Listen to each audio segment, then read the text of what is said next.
Hello friends, आता आपण बघूया लग्नानंतर होईलच प्रेम याचा 26 फेब्रुवारीचा एपिसोड रिव्ह्यू. इकडे जीवा आणि काव्या बोलत असतात तेव्हा जीवा काव्याला बोलतो, यापुढे तू माझी वहिनी असशील, माझ्या मोठ्या भावाची बायको, मिसेस काव्या पार्थ देशमुख. तेव्हा जीवा बोलतो, आणि मी हे मरेपर्यंत विसरणार नाही.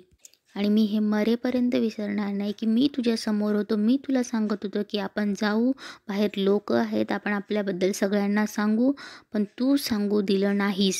काव्याला बोलून जीवा तिथून रागाने निघून जातो. याचा काव्याला खूप मोठा धक्का बसतो. इकडे पार्थ ही रूममध्ये बसलेला असतो. तेवढ्या तिथे विक्रम आणि मानिनी येतात. मानिनी पार्थच्या खांद्यावर हात ठेवून रडायला लागते. तेव्हा पार्थ बोलतो की नंदिनी परत आल्या. तेव्हा पार्थ बोलतो, मी सांगत होतो की नंदिनी परत येतील, पण कुणी माझं ऐकलं नाही. काय होऊन बसलंय बघितलं ना. विक्रम बोलतो की पार्थ, तो आणखीन त्रास करून घेऊ नकोस बाळा. नंदिनी आली, पण तू आता तिच्या बाबतीत फार विचार करू नकोस.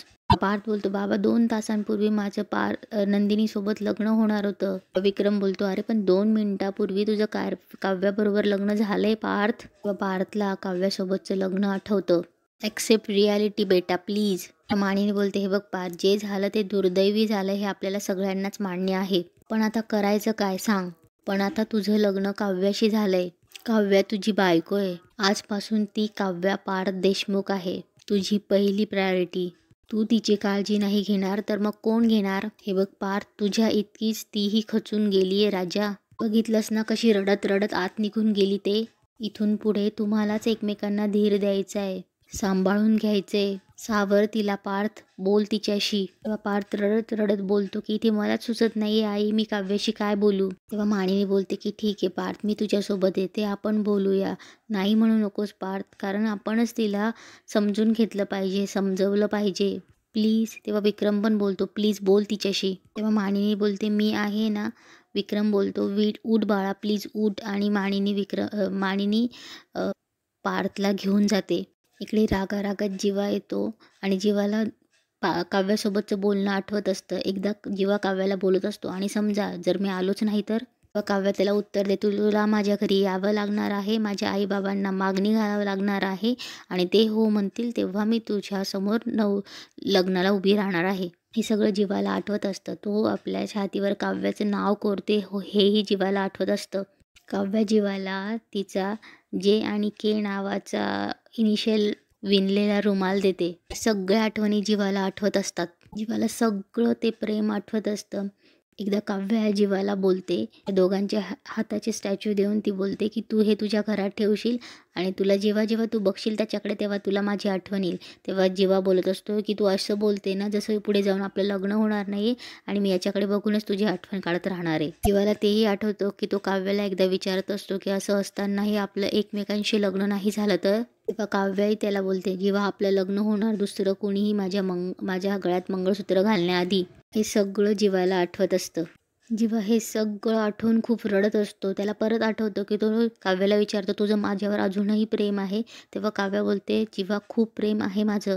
तेव्हा जीवा बोलतो, मी सांगेल ते करशील. तेव्हा काव्या बोलते, वाटेल ते करेल. तेव्हा जीवा बोलतो, काढून टाक हे मंगळसूत्र. तेव्हा काव्या बोलते, नाही काढू शकत मी हे मंगळसूत्र. इकडे पार्थ मानिनी काव्याच्या खोलीत येतात. बघतात तर काव्या बेशुद्ध पडलेली असते, आणि मानिनी पळत पळत येते. काव्या आणि पार्थला बोलते की बेशुद्ध पडली, तू पटकन डॉक्टरांकडे घेऊन जाऊ यायला. तेव्हा पार्थ पटकन काव्याला उचलतो आणि पटकन धावत धावत तिला घेऊन जातो. ते बाहेर नंदिनी ते सगळे उभे असतात. पार्थ काव्याला घेऊन येतो. तेव्हा शारदा विचारते, काव्याला काय झालं. तेव्हा पार्थ बोलतो, रूममध्ये पोचलो तेव्हा त्या बेशुद्ध होत्या.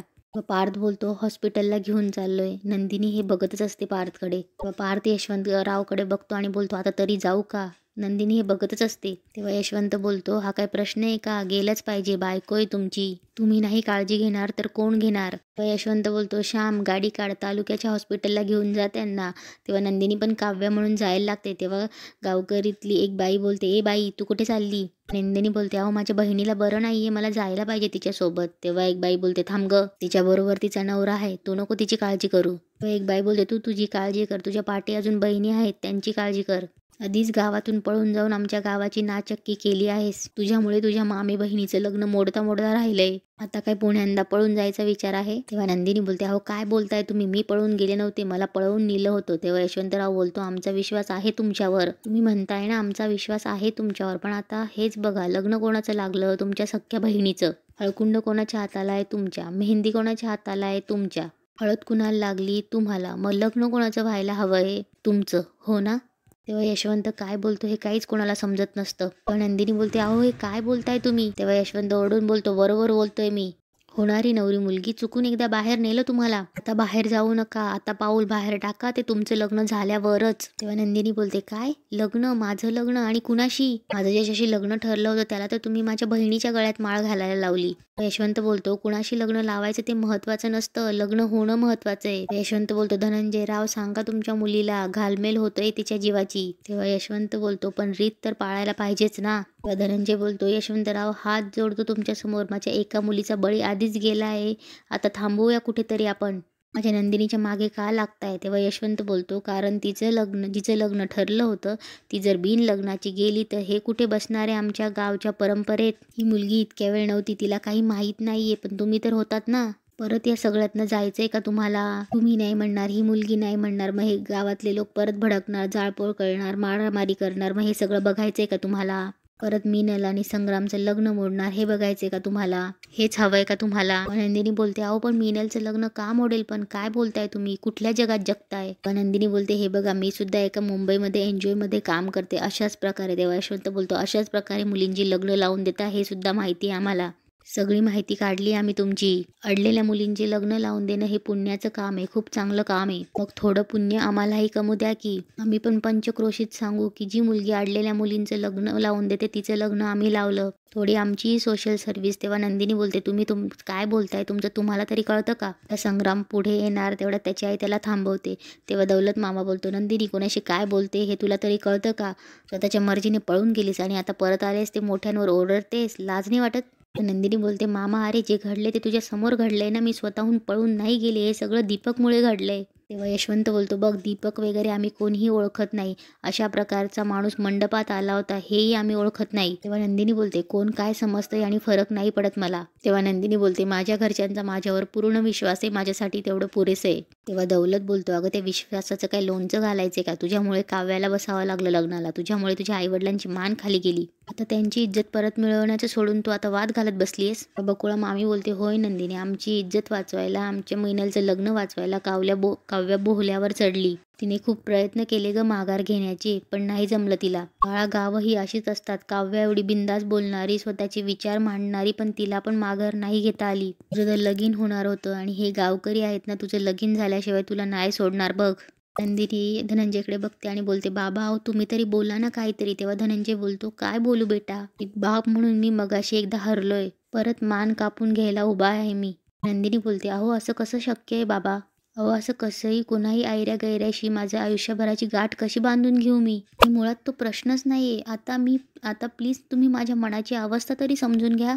तेव्हा धनंजय बोलतो, कळतंय ग मला, कळतंय, पण मी काय करू? माझे हात कापले गेलेत, माझी जीभ छाटली गेलीये. बाळा आपण इथे गावात आहोत आणि आपल्या गावातल्या नियमांसमोर आपली मान झुकवण्या पलीकडे काहीही करू शकत नाहीयेत आपण, काही नाही. मगाशी विचारलंस ना, काव्याला आम्ही लग्नासाठी कसं उभं केलं, ते हे असं जसं तुला आत्ता उभं करणार आहोत. तेव्हा नंदिनी हात जोडते आणि बोलते, नाही बाबा, आजच्या दिवस भरात जे माझ्यासोबत घडलंय ते शत्रूसोबत पण घडू नये असं मला वाटतं. मी मुहूर्त गमावला, ज्याच्यासोबत आयुष्यभराची सुखी संसाराची स्वप्न पाहिली तो गमावला, आणि इथे येऊन बघते तर काय माझ्या माणसांची आणि माझ्या माणसांच्या मनातली माझ्याबद्दलची इज्जत, तेही सगळं गमावलं. नाही बाबा नाही, एवढं सगळं झाल्यानंतर मी आता लग्न करण्याच्या मनस्थितीतच नाहीये, कुणाशीच नाही, प्लीज. तर दौलत बोलतो, लग्न तर तुला करावंच लागेल नंदिनी, ही जी काही वेळ आली ना आमच्यावर ती तुझ्यामुळे आली. भर मंडपातून तू पळून गेलीस म्हणून तुझ्या बहिणीला काव्याला तुझ्या होणाऱ्या नवऱ्याशी लग्न करावं लागले, आणि आता म्हणतेस मला लग्नच करायचं नाहीये.